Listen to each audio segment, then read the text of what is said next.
اس episode کے شروعات میں ہم دیکھتے ہیں کائی قبیلے میں سپاہیوں کے درمیان رسا کشی کا مقابلہ ہونے لگتا ہے۔ سب لوگ وہاں جمع ہوتے ہیں۔ جیرکتائی لوگوں سے کہتا ہے، اے لوگوں، دو جنگجو میدان میں نکلے ہیں، یہ دونوں بہت بہادر ہیں، اب ان کے درمیان مقابلہ ہوگا اور طاقتور کمزور کو زمین پر گرا دے گا۔ مقابلہ شروع ہونے سے پہلے ہزال بھاگتی ہوئی سروجا کے پاس آتی ہے اور کہتی ہے، چلو میرے شیر شاباش، سروجا ان لوگوں کی گردنیں جھکا دو، میرے شیر بیٹے۔ ایک طرف یوسف اور توران سپاہیوں کے ساتھ موجود ہوتے ہیں، جبکہ دوسری طرف سروجا آئیکوت اور سپاہیوں کے ساتھ ہوتا ہے۔ مقابلے سے پہلے سروجا کہتا ہے، فکر نہ کرو ماں، میں انہیں زمین بوس کر دوں گا۔ جواباً یوسف کہتا ہے، ہم دیکھیں گے کہ کون کس کو گراتا ہے۔ عائشہ کے ساتھ بیٹھا ہوا غازی کہتا ہے، میں اپنے چچا توران کی حمایت کرتا ہوں، وہ ان سے زیادہ طاقتور ہیں۔ اس پر توران غازی کا شکریہ ادا کرتا ہے اور آئیکوت کہتا ہے، یہ شرم کی بات ہے غازی۔ تو غازی کہتا ہے، کوئی شرم کی بات نہیں کمانڈر آئیکوت، میں اپنی بات واضح کر رہا ہوں، میں اپنے چچا توران کی جماعت کو سونے کا ایک سکہ بھی دوں گا۔ یہ کہتے ساتھ ہی غازی سکہ سامنے کرتا ہے تو الجن غصے سے کہتی ہے، غازی یہ کیا ہے، ہمارے سروں پر آفت آ جائے گی، مجھے بتاؤ کہ یہ تمہارے پاس سونا کہاں سے آیا۔ الجن اسے سکہ لینے کی کوشش کرتی ہے مگر وہ نہیں دیتا۔ یہ دیکھ کر جیرکتائی شرمندہ ہوتے ہوئے منہ پہ ہاتھ رکھ لیتا ہے اور بیان آگے بڑھتے ہوئے کہتا ہے، الجن خاتون میں نے اسے دیا ہے مزید اچھے کپڑے خریدنے کے لیے۔ اس پر غازی ہاں میں سر ہلاتا ہے اور جیرکتائی مقابلے کا آغاز کرتا ہے۔ دونوں طرف کے سپاہی خوب زور آزمائی کرتے ہیں اور ان کے حمایتی ان کا حوصلہ بڑھاتے ہیں۔ غازی چلاتے ہوئے توران توران، جبکہ عائشہ آئیکوت آئیکوت کہہ رہی ہوتی ہے۔ سروجا کی ٹیم یوسف کی ٹیم پر حاوی دکھائی دیتی ہے۔ یہ دیکھ کر ہزال بہت خوش ہوتی ہے۔ سرداری خیمے میں بالا خاتون نے کھانے کا میز تیار کیا ہوتا ہے، اس لیے میں عثمان صاحب وہاں آتے ہیں اور وہ دونوں بیٹھ جاتے ہیں۔ باہر سے آنے والی آوازیں سن کر عثمان صاحب پوچھتے ہیں، یہ کیسی آوازیں ہیں بالا اور کہاں سے آ رہی ہیں؟ تو بالا خاتون کہتی ہیں، میں نے سپاہیوں سے کہا کہ وہ بری ہوا کو منتشر کریں اور لوگوں کو خوش کریں، سپاہی تفریح کر رہے ہیں۔ یہ سن کر عثمان صاحب کہتے ہیں، تم نے اچھا سوچا بالا، عوام کے حالات یقیناً بہتر ہوں گے، بہوؤں کا کیا ہوگا، ان کا کیا حال ہے؟ تو بالا خاتون کہتی ہیں، گونچا نے اپنے درد کو بلانے کے لیے اپنے آپ کو کام میں مصروف کر لیا ہے، غورفرا ایک نئی بہو ہے اور قبیلے میں عادت ڈالنے کی کوشش کر رہی ہے۔ یہ سن کر عثمان صاحب کہتے ہیں، یہ تمہارے لیے مشکل نہیں ہوگا بالا، اب تم ان کی رہنما ہوگی۔ وہ کہتے ہیں کہ مرد گھر کا ستون ہوتا ہے اور عورت اس کی دیوار،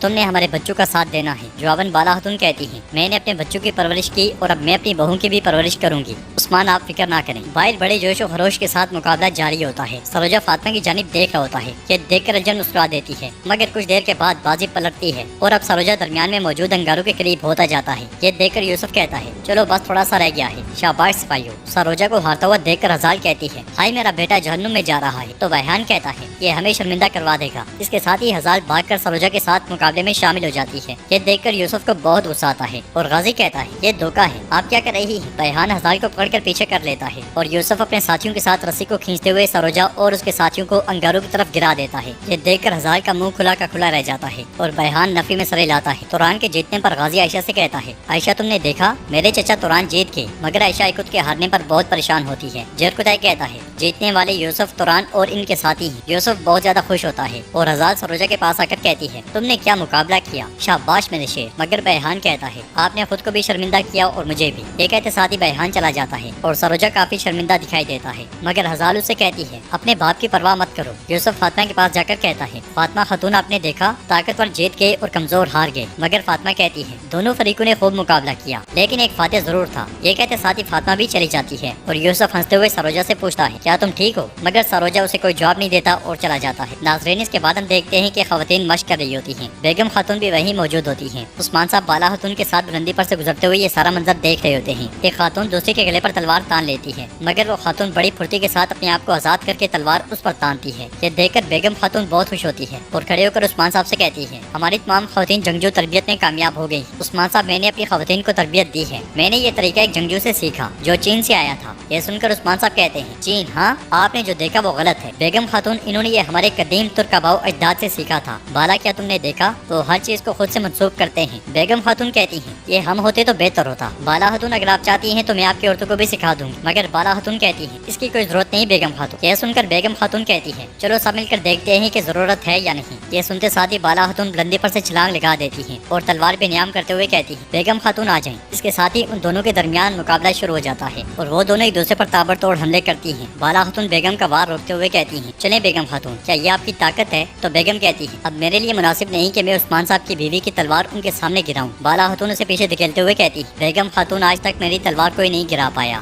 یہ کہتے ساتھ ہی بالا خاتون ایک بار پھر اس پہ حملہ کر دیتی ہیں اور زبردست حملوں کے ذریعے بیگم خاتون کی تلوار گرانے میں کامیاب ہو جاتی ہے۔ بیگم اسی خاتون والا گر بالا خاتون کے اوپر آزماتی ہے مگر ناکام دکھائی دیتی ہے، کیونکہ بالا خاتون اپنا خنجر اس کے گلے پر رکھ لیتی ہیں اور کہتی ہیں، میں نے کیا کہا تھا بیگم خاتون، خوف کی کمی آپ کی روح کھینچ سکتی ہے، لہٰذا زیادہ محتاط رہیں۔ عثمان صاحب بالا خاتون سے کہتے ہیں، ماشاء اللہ بالا، ماشاء اللہ۔ بالا خاتون کے آگے بڑھ جانے کے بعد بیگم خاتون کہتی ہے،